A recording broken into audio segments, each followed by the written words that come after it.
Good morning, everyone. Welcome.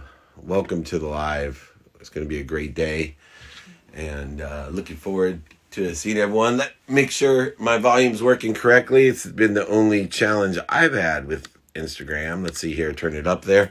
Can you hear me, Jake? Let it know. Let's make sure we pin up the text number. We're going to do training this Friday for those who want to come. There we go. Sorry about that. Thank you, everybody, for joining. We are here live. Good. Thank you, Jeremy, stepping up. Good morning, my friend. Sounds perfect. All right, let's get right into some questions. It's 8 o'clock. Welcome, everyone. Hi, Elizabeth.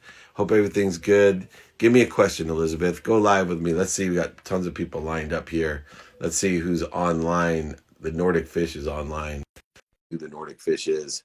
Golden Genius. Good morning, everyone from San Francisco. Patty, welcome. Fez, welcome. Jake, go ahead. Hi. Hi there. How are you? How'd we come up with the Nordic Fish? Just different. And I'm stuck in a North, so I thought nobody has it. It's quite difficult to get with something new nowadays. That's cool. Well, how can I help you? What question you got for me? I'm actually new, so I've just discovered you recently, and I like your speech and the recent one which you said about actually listening to your inner voice and obviously taking into the consideration what your dear ones are saying and advising you. It's something which I have been feeling very alone for years, but saying that, I have been following it. Nice. And the result of overcoming your comfort zone, it's so beneficial that if I could only say to other people to do it, just do it, is just that attachment to something that you really know as known, which is your safety zone, is most of the time your biggest disadvantage. Yeah. So just to touch on that for you, especially in this time, it's really important to realize there's 3 zones, right? There's the comfort zone, then the learning zone, then the anxiety zone. And the goal of learning to love what we do, which is what our training is about this Friday, right? Our free training is going to be about road to revenue, learning to love what you do, is that everything that falls in our comfort zone is some things that we 100% love to do, believe it or not, because it's unconscious to us. That connection's clear. But when we can stay in this learning zone, even in times of uncertainty, compressed uncertainty like we're in, it expands, right? The universe expands, we expand. And what happens is our comfort zone turns into the size of our learning zone. Our learning zone turns into the size of the anxiety zone. What's happening today, though, which is really important, which is why I love your question, is that so many people are out here in the anxiety zone. And if you don't live in the learning or comfort zone, the anxiety zone actually constricts everything down, down, down, down, down, down, down. That's how people, highly functioning and actualizing people that are living in anxiety zones end up in a space where they can't even get out of bed. And this isn't the time to constrict. This is the time to expand. This is the time to say to yourself, what if I could start over? What would I do? And all of these things allow us to be in a learning zone, to be in the mindset, something that we have control of. So please stay in that learning zone. Come to my training. Invite your friends. I love the fact that you came on. I appreciate you, and thank you so much. Thank you so much. Thank you. Take care.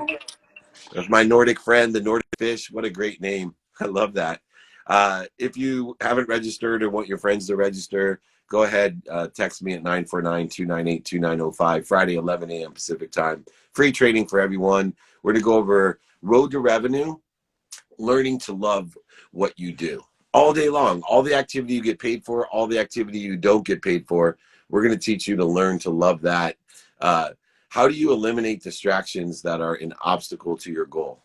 Okay, first of all, the mind can only focus in on one thing at a time. The fallacy of multitasking is actually people who multitask are able to focus on more than one thing and quickly switch back and forth.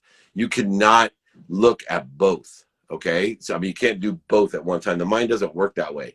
We can only focus on one thing at a time. So if you feel that there are obstacles, shortages, voids, interferences to your focus on what you want, as easy it is to move forward, back from two things that you want to do, it's just as easy to stay and more easy to stay on the one.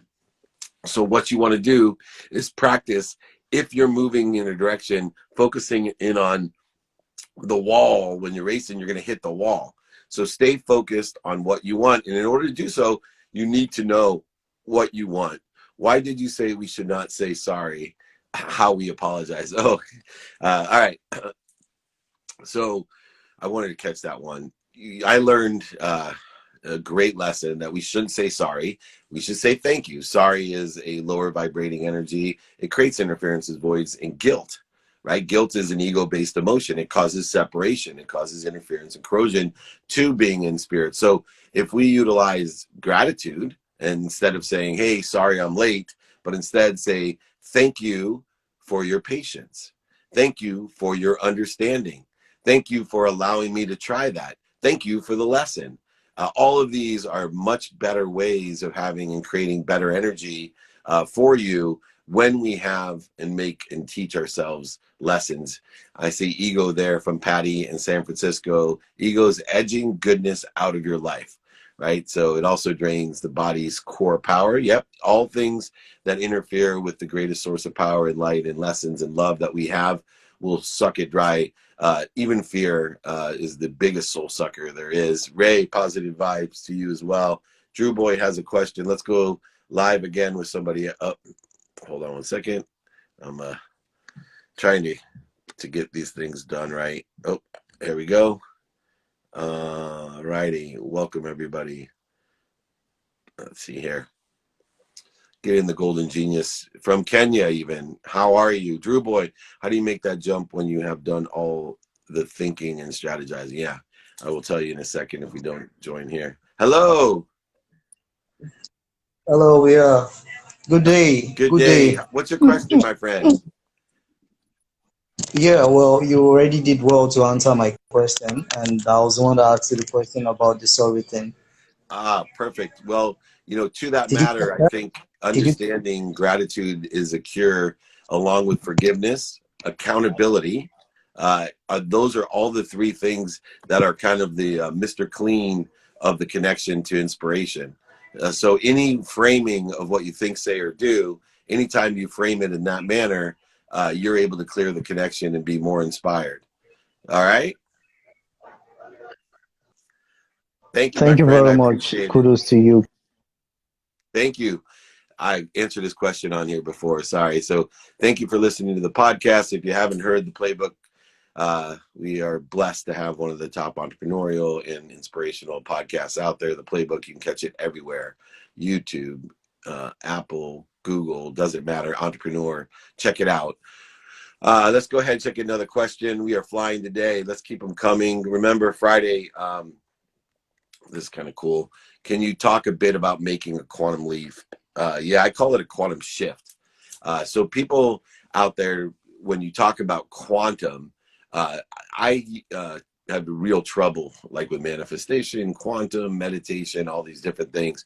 So quantum to me is just math, right? It's the physics and math of everything. And so for me, when you have a quantum leap or a quantum shift or a transformation in your life, it's just your math has changed. And so what is the science, the math, and the physics behind us? It's our DNA. It's our code, right? That's the science, the math of us, and the physics of us. In the quantum material is, that science of all materials of all things. So in order to make a quantum leap or a quantum shift, we actually have to change our DNA, change our code, which would result and manifest or show itself in our personality, our characteristics, our obsessions, and our addictions.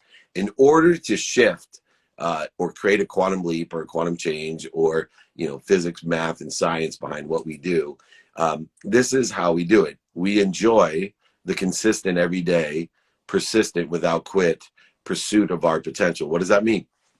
Our system of input of math, science, all of these things that people call quantum, that are like legalese to confuse us, of something that could be really simple, is dictated by we input data into our system, into our quantum or math system, into our science system. The way that we do that is through our senses. And that's why we have control of our senses, even though they're inaccurate, right? We have control of our senses. We are what we see, what we hear, what we say, what we smell, what we taste, what we touch. All of these we have control of, but they're inaccurate, right? Because our ego gets in the way, our judgments and conditions, our reference to the past and putting things into context get into the way. Also, the other input is our memory, right? So the memory melds and blends with the senses in order to create data. That data then is stored in your subconscious if you do it every day. If you repeat practicing golf or meditation or ending fear, that's put into your subconscious, which is an intermediate memory of all this science, math, and physics. And the more you access it, the more you create neuroplasticity, neuro channels in your brain that create efficiencies. And those efficiencies talk to your DNA. Those efficiencies talk to your DNA. And there's a layer of DNA that has like all the signaling for the activation. And the more you access it, the more it activates, the more we find within your own code who you are. And it changes your personality traits, your characteristics, obsessions, and addictions, which change your frequency, your energy, which creates a shift. And this is what people call a quantum leap or a quantum shift or a transformational shift or other things that people have. But I just call it finding your frequency, right? We can control our frequency through that conscious, subconscious, and unconscious process that I just described. That's awesome. Let's see here. Will you be my sponsor? Yeah, I will help mentor anyone. I have free trainings to mentor people. Please join me on Friday. It's free. Invite your friends, family, associates. Go ahead and text me. Go ahead, put that up there as well as a link, 949-298-2905. Also, so many of you, by the way, have offered your help. You have lost your jobs, have extra time. I appreciate it. You have emailed me. Feel free to email me, david@dmeltzer.com. You go on to dmeltzer.com and put in request.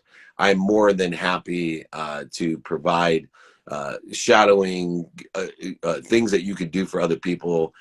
Just reach out to me for that in any of those places.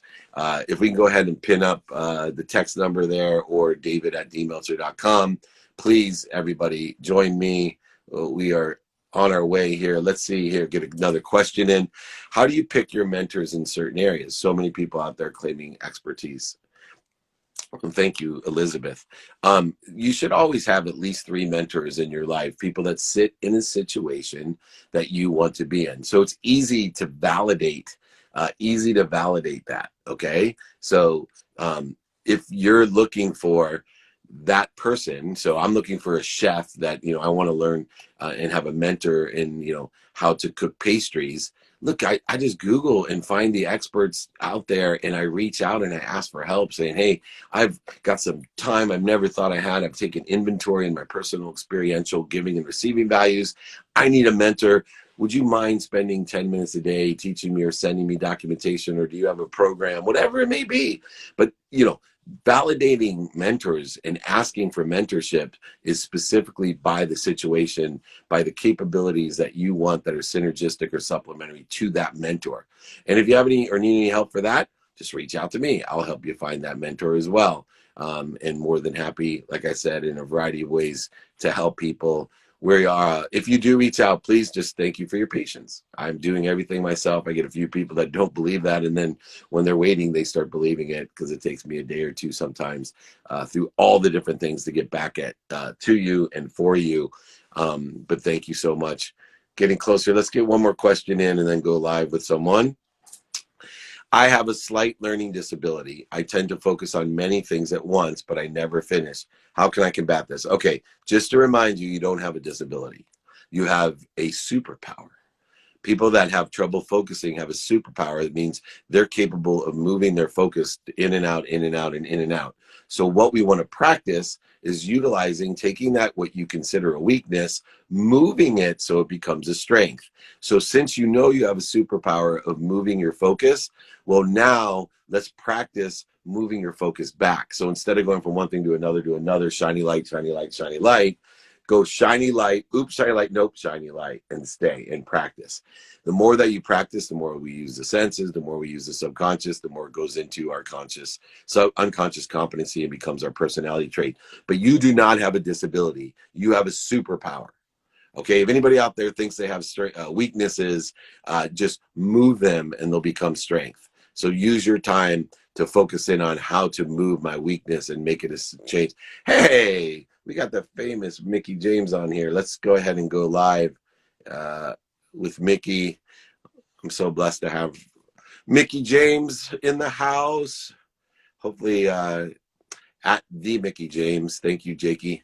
We're going. There she is. Hi. Hi, how are you? I'm so happy to be on. How are you? I'm incredible. You are incredible. So I wanted. Thank you. You're amazing. What I mean, you are glowing. Tell me and help everybody.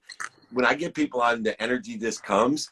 What are you focusing in on to carry like such a positive glow and energy right now? Oh, right now, I think I'm just truly enjoying. I mean, it stinks to be like kind of shut in at the moment, but at the same time, there's a lot of like beautiful advantages to it that I'm on the road so much. I travel so much. So it's just really nice to be home and to be, reconnect with my family and spend some quality time with my son and build train tracks every single day. And, Nice. it's been really, really great. And to cook every single meal at night, like it's just been a really, it's like a step back in time, isn't it? It really is. What about regeneration? I mean, I've been friends with so many people in your profession that says, look, the outcome may be fake, but everything else isn't. Right? Your body takes a beating. It does take a beating. I say it's like being in a minor car accident almost every single night that you're out there. Like I don't know if you've ever been in a fender bender or gotten rear-ended or whatever. Unfortunately. Sore for like at least a week and like, oh gosh, like I really think it's like that, but every night. But we've learned how to like adapt, and obviously some matches are more demanding than others, and those matches take longer to recover from, but yeah, I mean, I guess if I didn't love what I did so much, I wouldn't put my body through it so much. And I'm right now still, I got injured in June last year. I tore my ACL.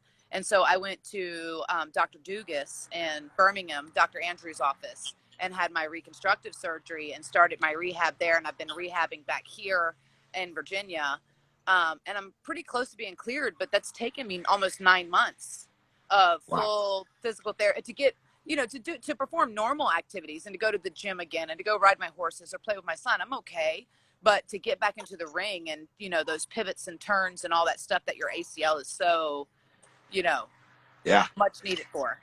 It's incredible though. We're blessed also to have that technology to heal you. Way back when, the wrestlers that I worked with early on and friends with still some of the biggest and oldest names, but they, couldn't recover surgically from an ACL. It was the end of their career. The knowledge that they have now in dealing, because they've dealt with, especially Dr. Andrews' office, because he primarily deals with professional athletes. And so they've really kind of pinpointed and done their research to know how long it truly takes for an ACL to recover and what the proper things are to recover to be able to perform back at the same level that you were performing at. Like, Yeah, so it's really, really crazy. And the machines and the technology and the stuff that they've had me do, I was just like blown away. And Dr. Andrews, what's so funny about him is, I used to run Lee Steinberg, the big sports agency, and I used to credit Dr. Andrews. I said, you realize, because in sports agency, the real money's for the guys who play the longest, right? Because the contracts keep growing and the guaranteed money gets greater and greater, especially in baseball and football. So because he could prolong careers, I always said Dr. Andrews is our most valuable person because he extends out our living. It was awesome. For sure. Yeah. because Now, these are injuries that someone would have gotten, you know, prior to be able to have all this stuff done, and then they would have been done. That would have been it, you know. yeah. Um, Now, go. I was go gonna ahead. say too. You said, you know, the ultimate test of whether you love to do something or not is you're putting your life at risk, and you really are. Yeah. It's not a joke. You know, I was at Joel Osteen, and I was blessed to go with Hulk Hogan, and he's had more surgeries than I think I've had successful businesses. I mean, it's like ridiculous. And Yeah. but he talked about loving what he does, and I have a philosophy. I'm doing a training this Friday about road to revenue, learning to love what you do, and I think it's important because people out there take professional athletes like you, entertainers like you, and they're like, oh, of course she's happy. Like, you know, I would love doing that too. But I want you to describe too that there's only a portion of what you do that you love. Everything Right. else is like everyone else's profession. You've learned to love it. Absolutely. And that's what's created the opportunities for the things that you didn't love that you learned to love. What were some of the tricks of learning to love, you know, all the rehab and the working out and the pain and the suffering? Right. I think that I learned it was more of a dedication thing. It's like that moment when I decided that I'm going to dedicate my life to this and I'm going to make it. Like, and I just literally had to tell myself that, and I quit all the other like silly things, or not like silly, like I still, you know, whatever, but things that were wasting my time, like that were just complete like time wasters of like just going and partying with my friends or whatever. And I would dedicate that time to what I needed to do to get there. And it was in that passion of learning, like, because when I first gotten into wrestling, it wasn't like I was in love with the business itself. I was in love with wrestling. I was in love with the art form. I was in love with the television show. I saw myself, and that was like a first go to wrestling school, and I'm like, I want to be one of the people on TV. Like, I want to make it to that level. That's the level, like, that's the level I dreamed of being when I was a little girl. I had zero idea of the road to get there and how to get there. And that process was an ever evolving and growing, I think, process. It took me 5 years to get signed by WWE, and then another 2.5 years in developmental before they even brought me to TV. So that 7-year journey was truly remarkable, and I learned a lot about myself. And I think that it really tested my strengths and my willpower and my desire and my wants. You know what I mean? It really made me question and kind of put everything in balance. And it wasn't a thing of like, oh, I just made that decision one day and that was it. It was constant tests and everything, just like in anything. But it was just my true, like, I really love, like, it was the people. It was going out there and performing and getting that reaction, the genuine reaction, love, hate, all those feelings, that genuine emotion. That's what really made me, I think, fall in love with the entirety of the process of like being able to create a character, being able to tell a story, being able to tell the story within the match, not just with myself and my character, but within the match as well, to take them on this roller coaster ride to then get this final emotion out of them. And if I can't get that final emotion out of them, I feel like I failed. You know what I mean? Because this business is a storytelling. We tell stories, you know, and if I can't make you believe in my story and care about my story, then I'm not doing my job as a performer. If you're just watching going like, oh, that was a cool match and those were fun moves, but I don't really care one way about the other one person or the other, that's not my job. You know what I mean? Like, I feel like I could train any athlete or any gymnast or anybody to go out there and perform the moves and execute them at a 100%. But if I can't make them feel what I'm trying to emote, then I'm not doing my job as an entertainer. And that's where I think, and as a performer, you know what I mean? That's where it kind of like, yeah. And that's what I fell in love with, is the art of being able to do that.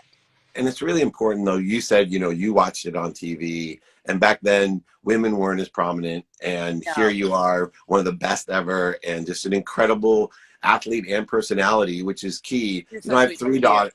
I have 3 daughters that are teenagers, and I always tell them, I said, the biggest advantage you have over my generation or my mom's generation is you have women like Mickey that you can see actually doing it, and because you can see it, it's easier to achieve it, Right. and be inspired. And that your story is so important because it inspires people well beyond the entertainment and athleticism of what you do. Like you said, there's a lot of different people that probably can do that part of it, But in order to withstand and to create a story, an inspirational story where people really care, they're Right. emotionally attached to you. If you see the comments here, people, they love you. They want you to you can see it They're coming like, come across. back.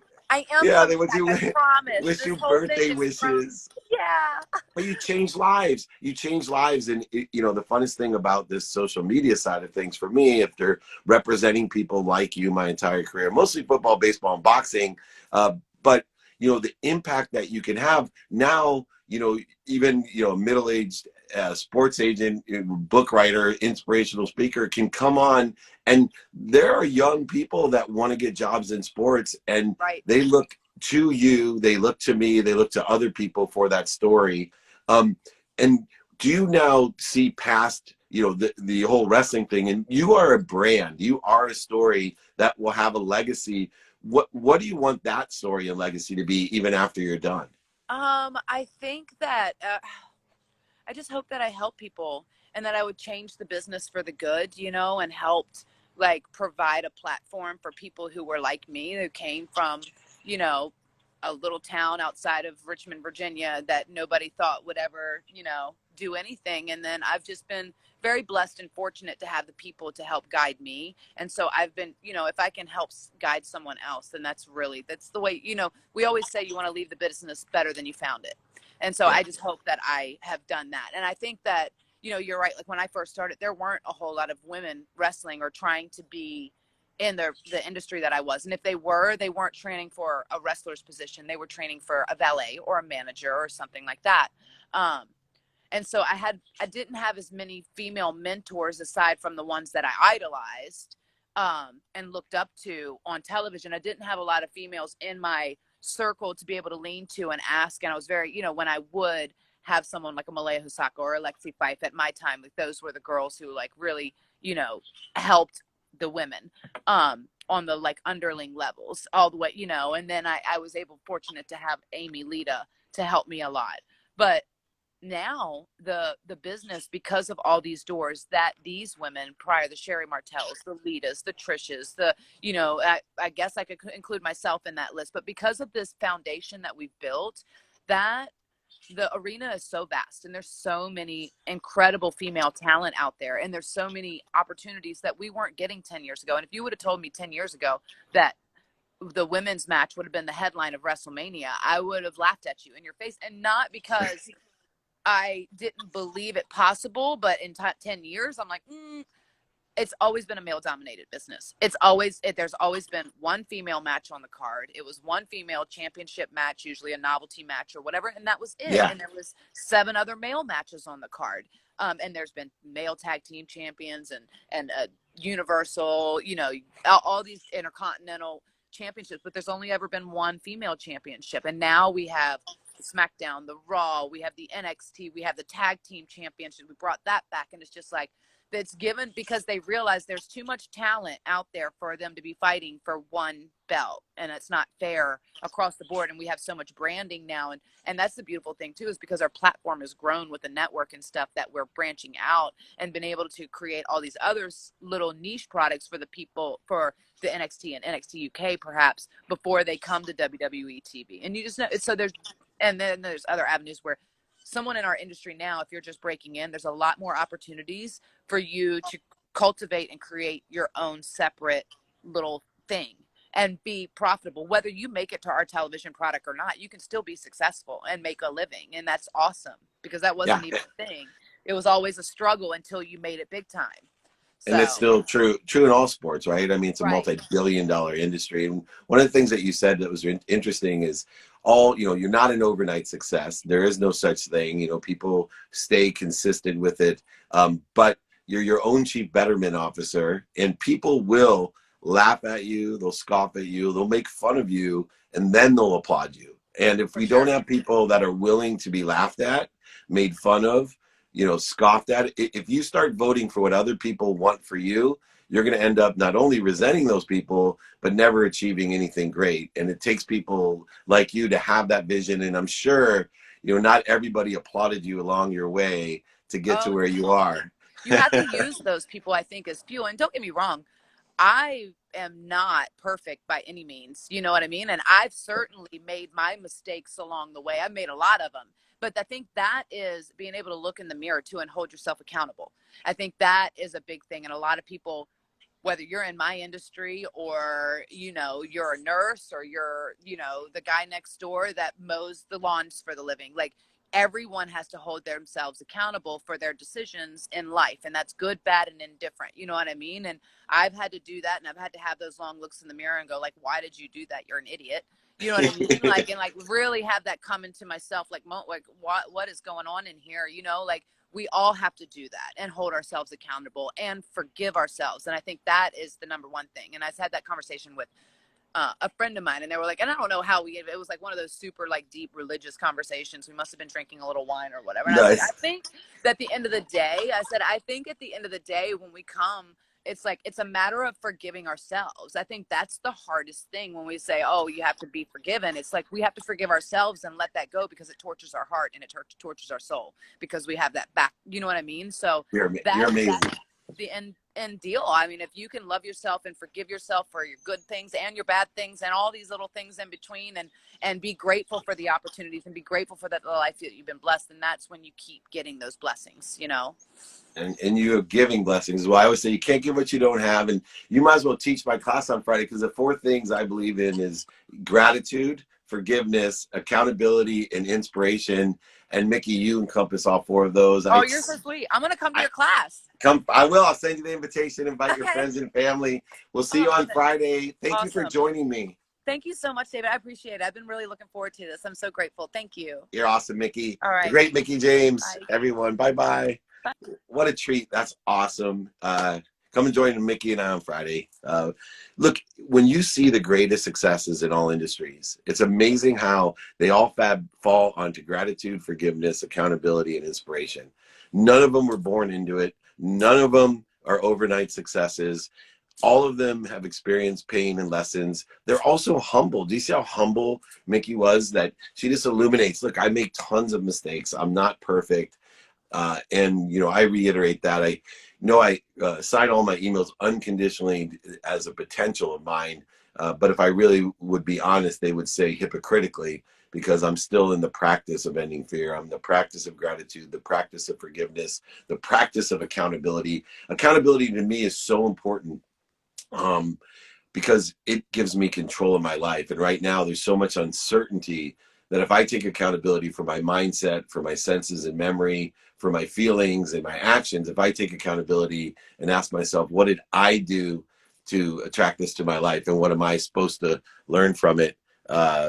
Will be great off. Let's take one more person in here. I think we got the tallest man in the NBA joining us as well. It's the SmackDown. And here he is. Let's see who's joining us, I think. Oh, my goodness. How are you? I'm good, David. How you doing? Good, Taco. How are you? I got the tallest man in the NBA with the shortest man not in the NBA. I'd be a good commissioner. I'm Jewish and short. That's perfect. Well, you know, you can do whatever you want, so. You're right. Speaking of which, you know, you're an incredible basketball player, but most people don't know off the court the kind of things that you're doing for other people and the inspiration that you're giving even now. What are you doing now, Taco, to help other people? As you know, you're kind of sidelined for a little bit. You got to take care of your health, but I know you're doing a lot out there to help other people as well.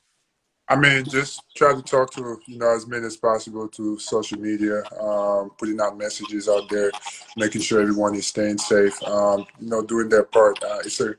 The world is crazy right now, but the most important thing is at the moment to stay healthy, and everything else will fall into place. So just making sure that I remind everybody to do their part, to, you know, to listen to what other people are saying as far as staying safe, staying healthy. And for now, that's all I can do. And hopefully this clears out pretty soon, and we'll be able to go back to, you know, our normal activities pretty soon. And, you know, this to me is a start over. There's a lot of things that are reminders about now, like for me, staying healthy is something that I put a priority on even before this. What are some tips that you have? I mean, you're in incredible health. You got a big, long body to take care of. I'm easy. I got this tiny little body. But what are some of the things people should do beyond, social distancing, but just, building your immune system? You got an incredible health overall that includes far more than what people see from being as tall as you are, cardiovascularly, stretching, all the things you do. What advice do you have to people on how to stay healthy while you're kind of stuck in a closet?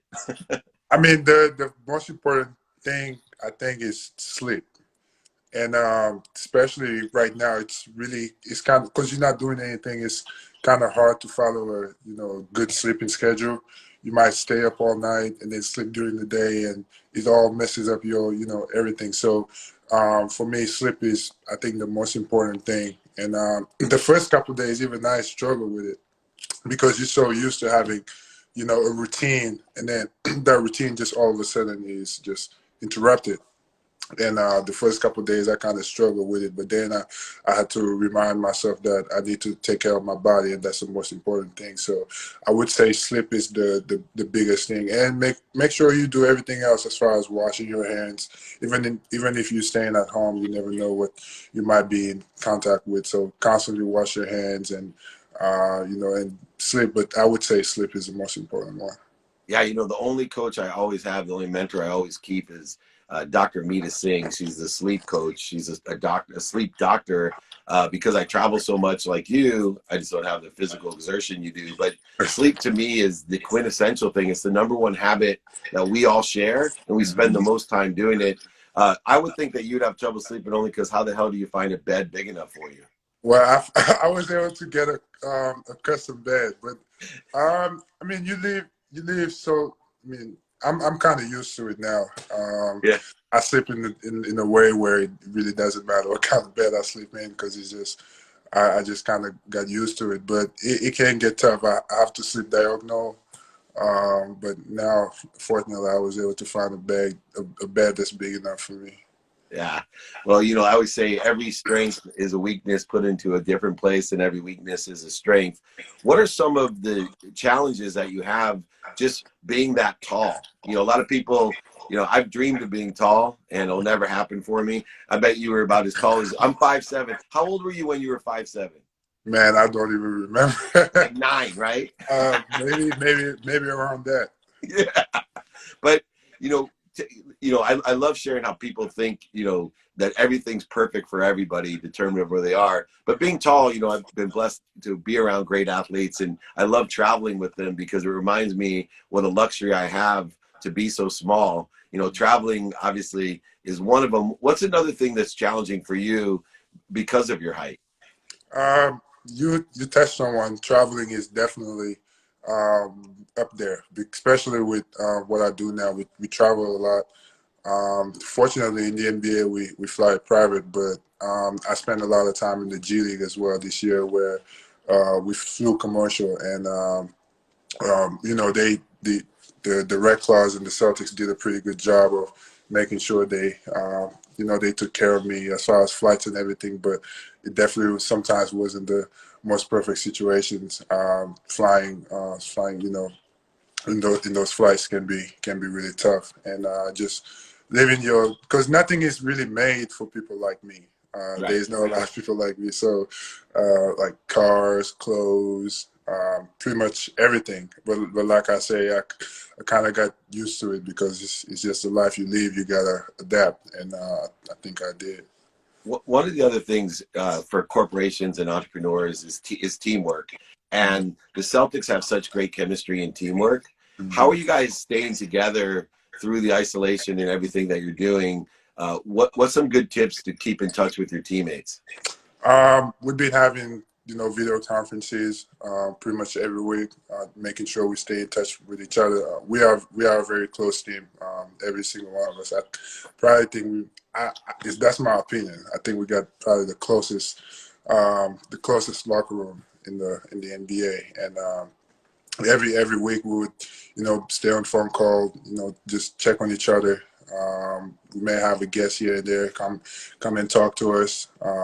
At night, a few of us play video games, Call of Duty.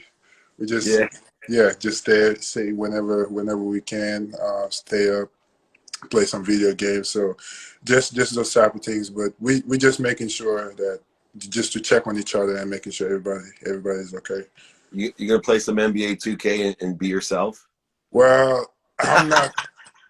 I used to play 2K a lot when I was younger, and then a period came where I didn't touch 2K for a while, and I haven't since then. I'm more of I like adventure games. I started playing Call of Duty because my teammates were playing Call of Duty, and Nice. I wanted to play with them. So I'm still, I'm still learning. Well, I'm not. I wouldn't say I'm the best Call of Duty player out there. not yet. Keep practicing. I am a founding investor in Overactive Media. We have the Toronto franchise for Call of Duty. Yeah. So I got my eye on you, man. You know, I'm a recruiter. So keep on practicing. Someday there'll be more money in League of Legends and Call of Duty than there is in the NBA, and it's a lot easier on your body. It's a lot easier on your body.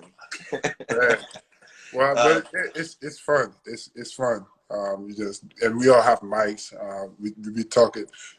Basketball players are really very, very competitive. I mean, regardless of what you do, things get competitive, and like it just emotions sometimes. You play Call of Duty, like, oh my God, like you just talking back and forth. I just love that. Yeah, that's the best part is keeping in contact with people emotionally, Okay. and that's cool. What kind of speakers are they bringing in for the Celtics, for the team? Are they bringing in sleep coaches, mental coaches, physical? What are they bringing in? I mean, it depends. We've had rappers, we have business people, so just people that have accomplished a lot in their lives where we can learn, people that have fought through adversities to get to where they are, and just talking about their journeys and how we can relate to them, and that's very important. Everybody have their own stories in what they overcame, and for us, for everybody else to hear those stories and to learn from them, I think is very important. You guys should bring in Ming Tsai from the Blue Dragon restaurant, the chef. He'd be a good one, so you guys could cook at home. All right. Well, I'm gonna let you go. One last thing. What's the best piece of advice that you'd like to give everybody that's out there? Obviously there's a lot of uncertainty, a lot of struggle, a lot of challenges. You've overcome so much in your life. What are some of the things that people can focus in on to stay inspired and to come out of this better than they were? Well, for me, I've always believed in a higher power, and everything happens for a reason, regardless of what happens in your life, whether it's good things or bad things. Everything happens for a reason. You go to the good things, there's lessons in it. You go to the bad times, there's lessons in it. The bad times usually have to prepare you for what's to come, moving forward, and you're just always going to come out of that stronger. So you always just gotta have that mindset. So my faith is big, and the second one is just always believe in yourself, regardless of what people say or what's going on around your environment. It's always what's going inside of you that matters, and that's the second one. And the third one, I always like to think, challenge versus opportunity. You just, some things happen, you see it as a challenge where it's an opportunity for you to become a better person or to become better at whatever you do, whether it's in sports or whether it's school or business. So it's just that perspective, the way you see things. You see things as a challenge, it's going to be a challenge. You see things as an opportunity, it's going to be an opportunity. So that's my mindset. That's awesome, man. Going to, You're not only a great basketball player, you're wise beyond your years. I really appreciate you coming on. I definitely want to get you onto the playbook, get you into Entrepreneur, 433, a bunch of places. So let's spend another 15 minutes on the playbook together sometime, okay? No problem. Let me know. All right, my friend. Thank you so much. Right. No problem. Take care. Thank you. The great one. How about that? All you Celtics fans, there they are. I'll tell you, I flew into Boston, and being a San Diego guy, a Chargers fan, a Padres fan, I flew in, and they had a billboard, and it says, "Oh, it's been 112 days since our last championship." That is one great sports town, one great sports guy. just incredible outlook. You know what I mean? An incredible day. Remember, everyone, let's take a few more questions and join me on Friday. Free training. Invite your friends, family, and associates. We kick some butt. We're going to talk about road to revenue, learning to love what you do. Some of those great pieces of advice today that we've had. Some great guests as well. We're loaded up with questions. Make sure you reach out. Let me know what we want to cover. Let's see here. What did you look up to? Like I said, look up to Taco. I mean, obviously. No, I look up to people in the situation I want to be in. So it's situational for me. I look for people that are inspirational the way I want to be inspired. I look for real estate people that have knowledge of the real estate I want. I look to my mom to give me advice on how to raise kids, just a variety of different people in my life. I'm looking situationally at them, finding the inspiration. I also believe that everything comes at the right way at the perfect time, that there's a reason for everything, and that anything that perceived or is negative pushes you to something better and something greater. So thank you very much. Go to YouTube. I have a new video out there as well that you got to check out. Friday training. We're killing it, everybody. Come join me tomorrow at 8 a.m. We're doing LinkedIn Lives as well in the afternoon at 3 p.m. Pacific time, 11 a.m. Pacific time. Friday is training. Reach out. Thank you, everyone that have volunteered to help. Go ahead. My email is posted there. If you want coaching, mentorship, help, just go ahead and email me. Just ask. Let's do this together. Let's help other people. Let's create a collective consciousness of happiness. Empower others to empower others to be happy. Be kind to your future self and do good deeds. I'll check you out later today or tomorrow. Thank you so much.